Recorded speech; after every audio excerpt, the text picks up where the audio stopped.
సూర్యుని కింద నరులు పడుచుండు పాటు అంతటి వలన వారికి కలుగుచున్న లాభమేమి? తరము వెంబడి తరము గతించిపోచున్నది, భూమి ఒకటే ఎల్లప్పుడూ నిలుచున్నది. సూర్యుడు ఉదయించును, సూర్యుడు అస్తమించును, తాను ఉదయించు స్థలము మరలా చేరుటకు త్వరపడు.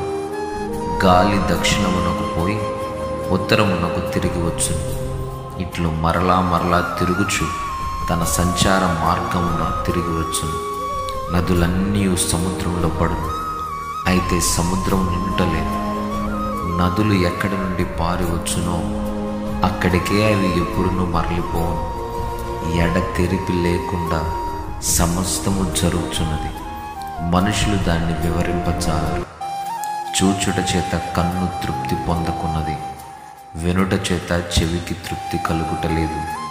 మునుపు ఉండినదే ఇక బోవును ఉంటున్నది, మునుపు జరిగినదే ఇక జరగబోవున్నది. సూర్యుని క్రింద నూతనమైనదేదియూ లేదు.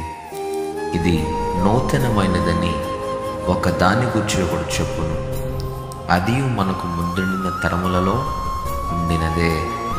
పూర్వులు జ్ఞాపకమునకు రారు, పుట్టబో వారి జ్ఞాపకము ఆ తరువాత నుండబో వారికి కలుగు.